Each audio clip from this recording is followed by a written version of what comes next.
Inicialmente queremos presentar un saludo muy especial a todos nuestros usuarios del Hospital Departamental San Juan de Dios de Río Sucio Caldas. Hoy, como siempre, muy presentes y vigentes en el acontecer de nuestro municipio. Y dentro de ese acontecer no es ajeno el tema de las violencias. Es un tema que nos afecta directamente, es un tema en salud pública, afecta a todo el municipio y en nuestro municipio es un tema álgico. Se nos presenta a diario y hay veces lo invisibilizamos. Quiero iniciar con la doctora Carol Jurado, que es neuropsicóloga de la institución, a que analicemos un poco el tema de violencias y cómo prevenir ese tema de violencias. Es necesario enterarnos que las violencias basadas en género son todas aquellas que nos violentan en nuestra parte sexual, violencias físicas, violencias intrafamiliares, violencias psicológicas y violencias de género. Doctora Carol, ¿cómo podemos explicar qué es una violencia de género, basada en género? Bueno, un cordial saludo para todos nuestros usuarios. Las violencias basadas en género son todos los actos u omisiones que generen un daño físico, psicológico, social, sexual o emocional a una persona y que se ejercen continuamente en razón de su sexo, su orientación sexual o su identidad de género. Resaltamos con la información que nos da la doctora Carol que no es solo la acción, sino también la tentativa o la tentativa o la omisión. Hay veces nos enteramos de que están sucediendo los casos de violencia basadas en género, violaciones, abusos, violencia física y guardamos silencio, no denunciamos. Eso también podría constituirse como una falta y como violencia dentro del mismo marco. Es importante tener unas señales claras de cuándo se está ejerciendo esa violencia. Y dentro del sistema de salud tenemos algo que conocemos como el violentómetro, ¿cierto? Es como esa manera de medir esas violencias y cómo van iniciando y cómo se van fortaleciendo hasta que pueden terminar en un hecho de feminicidio o de violación o abuso sexual. Doctora Carol, hablemos un poco sobre el violentómetro, de esa alerta temprana frente a la detección de las violencias basadas en género. Claro que sí, el violentómetro es una herramienta diseñada por el Ministerio de Salud y Protección Social que lo que busca es educar y enseñarnos frente a la identificación de señales tempranas que nos indican que estamos en una situación de violencia.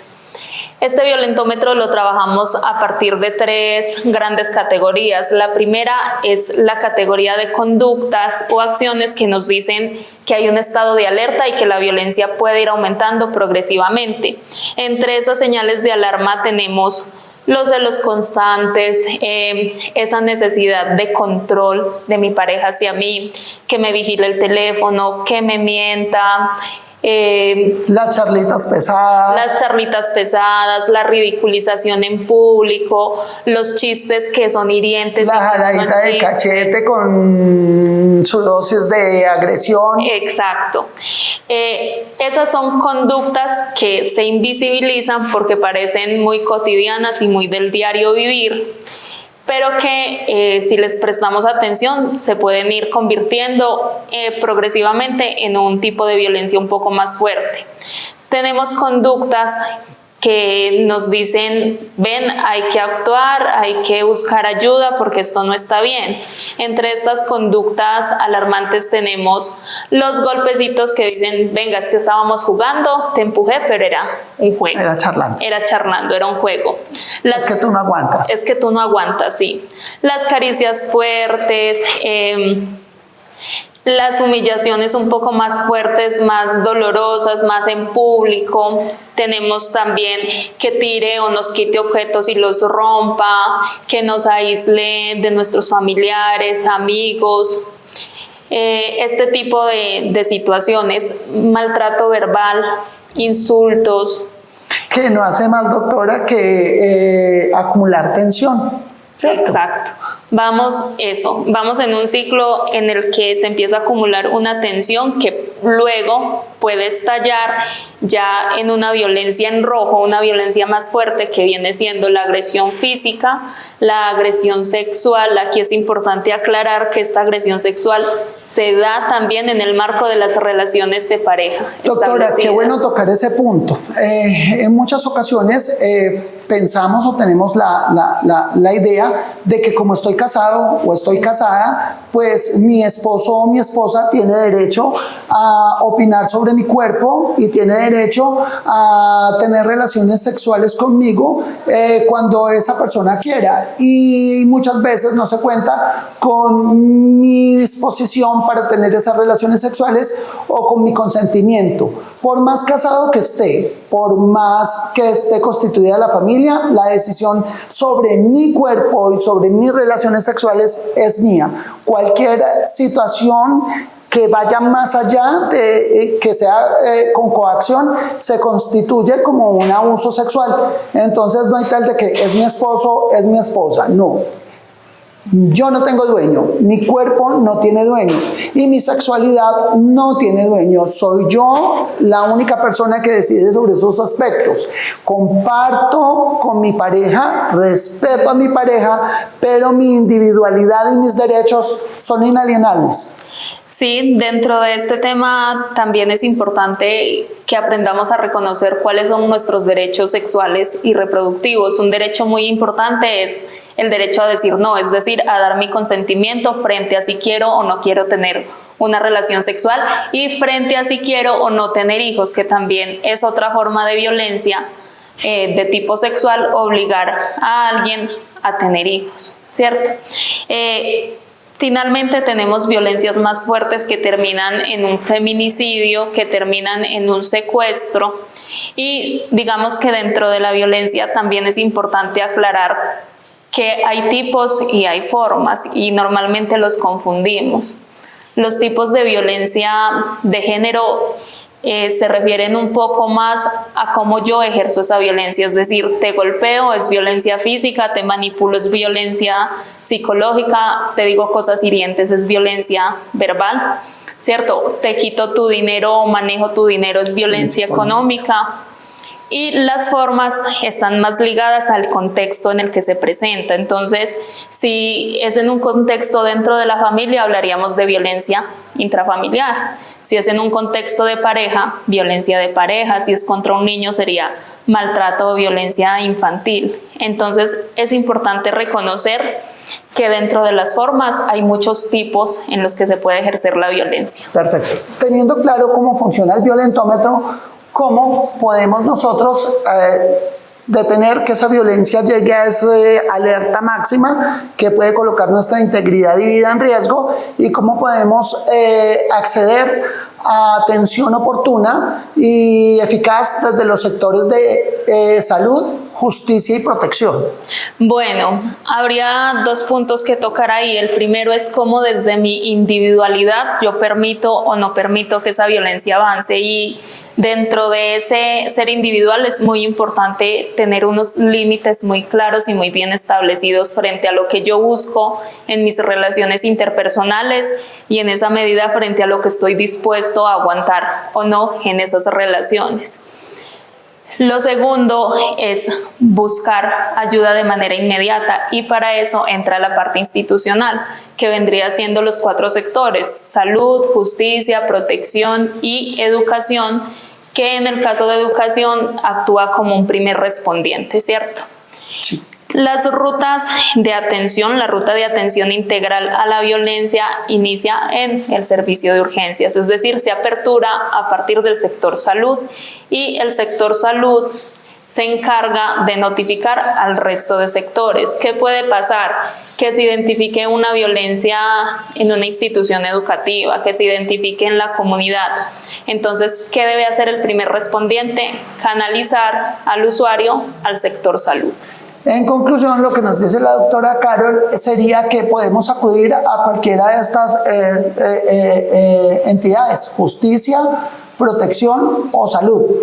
todas son puertas del Estado y el Estado está en la obligación de velar por nuestros derechos, ¿cierto? Y garantizar nuestros derechos.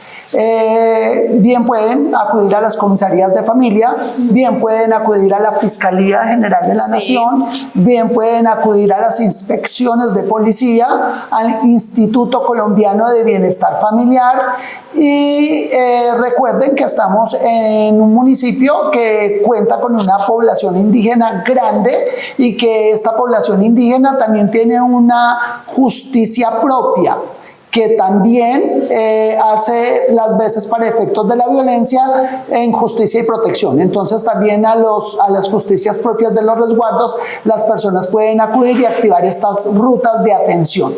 Lo más importante, doctora Carol, es tener en cuenta que a la violencia hay que ponerle un alto y que ese alto depende, o mejor dicho, lo tenemos que colocar cada uno de nosotros, ¿cierto?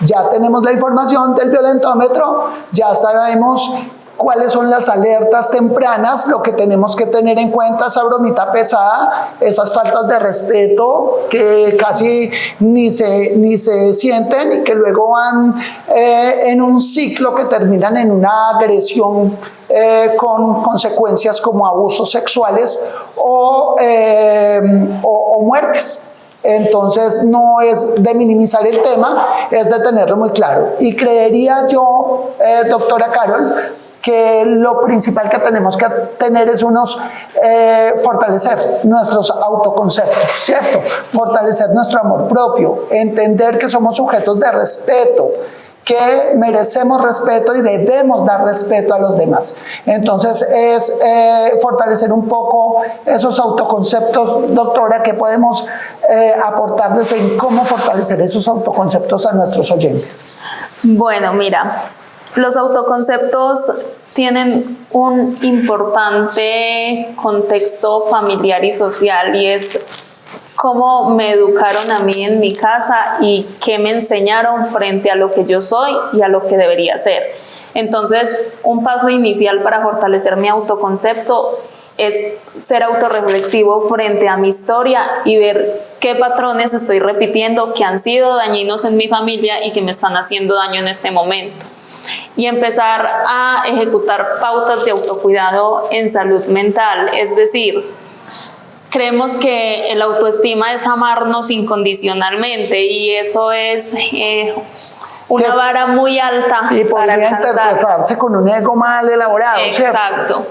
No se trata de amarme incondicionalmente, se trata de aceptar mis virtudes, reconocer mis errores, ver de esos errores qué puedo mejorar, qué puedo cambiar y cuáles no están bajo mi control y actuar en fortalezas. Exacto.